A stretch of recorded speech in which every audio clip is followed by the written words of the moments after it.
Bonjour, bienvenue à toutes et à tous sur Cocotte TV. Aujourd'hui, une nouvelle vidéo de présentation qui porte sur une carte mère, une nouvelle fois en Z87, une nouvelle fois qui provient de chez Asus et qui répond cette fois à la référence Sabertooth. Une carte mère qui intègre la gamme TUF et qui sera proposée à un petit peu plus de 200 €. Une carte qui se veut relativement haut de gamme et qui propose des équipements spécifiques. On vous propose de découvrir tout ça tout de suite ensemble, c'est sur Cocotte TV. Comme toujours, on commence par le bundle. On trouvera tout d'abord les différentes notices d'utilisation, la backplate de votre carte mère, un pont SLI, différents câbles SATA, le CD qui comprend les pilotes et les utilitaires pour votre carte mère. On a également les sondes de température et enfin ici différents caches qui viendront s'ajouter au Thermal Armor, qui vous permettront donc par exemple d'éviter que la poussière ne tombe dans vos ports PCI Express, vos ports USB. On verra tout ça tout à l'heure en découvrant justement la carte mère dans son intégralité. Carte mère qu'on va justement découvrir de suite, avec une carte mère qui présente vraiment un physique quelque peu différent, sauf si toutefois vous avez regardé notre dernière vidéo qui portait sur la Z87 Griffon, qui propose elle aussi le Thermal Armor. Le Thermal Armor, c'est donc une armure de protection, de refroidissement, qui va au-dessus, mais aussi en dessous la carte mère, avec le TUF fortifieur qui permet de rigidifier l'ensemble de la carte mère. Vous voyez, on ne pourra pas la tordre comme certains modèles.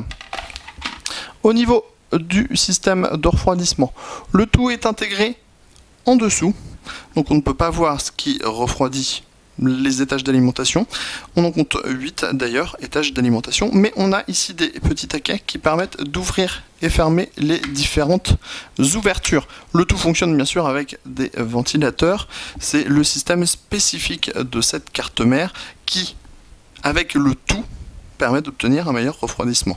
Ici on a le refroidissement du chipset qui est lui en aluminium. On retrouve bien sûr les couleurs très spécifiques à ROG avec le marron clair, un petit peu de kaki, le marron foncé, le tout se marie très bien ensemble. On a ici le socket 1150 donc pour le processeur Haswell et ici 4 ports DDR3 1866 MHz bien sûr qui monteront plus haut en overclocking. On continue avec comme toujours le même hockey, une prise fan, le 24 broches ATX, le header USB 3.0, la partie SATA 3 avec 8 connecteurs.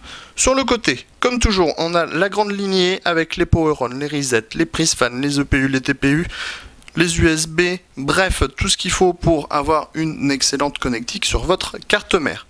Le dissipateur, on en a déjà parlé, le petit ventilateur avec système de gestion, et ici la partie connecteur PCI Express et PCI avec un PCI Express 3.0 16X, un second PCI Express 3.0 16X. Attention, quand on utilise deux cartes, on sera en 8X 8X. Le dernier étant un PCI Express 2.0 qui lui fonctionnera en 4X en multi-GPU. On a ensuite 3 PCI Express 1X. On passe tout de suite à l'arrière pour découvrir les différents ports que propose cette carte mère. C'est relativement complet avec 4 USB. On découvre ici le second ventilateur du système Thermal Armor. On a ici le bouton pour le BIOS, 4 USB 3.0, l'optique, le HDMI, le DisplayPort, 2 eSATA, l'Ethernet 1000 et enfin le son en 7 points. On va terminer comme toujours avec un gros plan pour découvrir un peu mieux cette carte mère. On se lance donc avec le système de refroidissement Sabertooth, le Thermal Armor, les loquets qui permettent d'ouvrir les différentes ouvertures de ces systèmes de refroidissement. On a le connecteur 8 pins CPU, le connecteur du ventilateur, le socket 1150, les 4 ports DDR3, la TX24 broche, la partie stockage SATA 3, USB 3, le chipset, toujours en partie sous le Thermal Armor, les différents ports et connecteurs pour les USB Power On Reset, et enfin la partie PCI Express, compatible SLI Crossfire, avec du 3.0 sur les deux premiers ports et du 2.0 sur le dernier port. C'était la Z87 Sabertooth, c'était sur Cocotte TV, on vous dit à très bientôt pour de nouvelles vidéos.